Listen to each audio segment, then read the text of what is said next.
Corridor দিয়ে দিল, আমরা নিজেরা না খেয়ে মরতেছি। ভাই আপনি একটা করিডোর বসাই দিলেন, 1 লক্ষ জনগণ ঢুকে গেল, এদেরকে নিয়ে মানে এই আলোচনাটা কার সাথে করেছে? আমাদের সাথে করেছে, আপনাদের সাথে করেছে? আমরা কেউ জানি?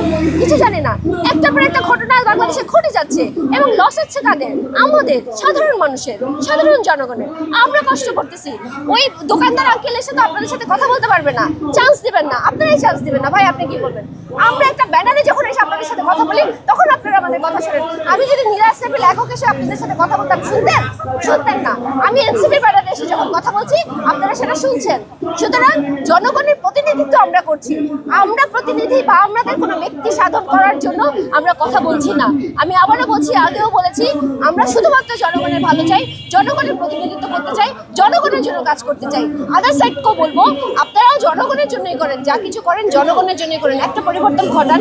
কোনো পরিবর্তন ঘটাতে পারেন না। রিকশাওয়ালাকে উচ্ছেদ করে দিচ্ছেন, রিকশাওয়ালার জন্য কি করছেন? ওদের কর্মসংস্থানের ব্যবস্থা করেছেন?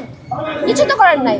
একটা রিকশাওয়ালা ভাইয়ের গাড়ি ভেঙে দিলেন, ভালো কথা, সে চালাবে না, রাস্তার মধ্যে উল্টাপাল্টা অ্যাক্সিডেন্ট হয়, কিন্তু সে কি করে খাবে?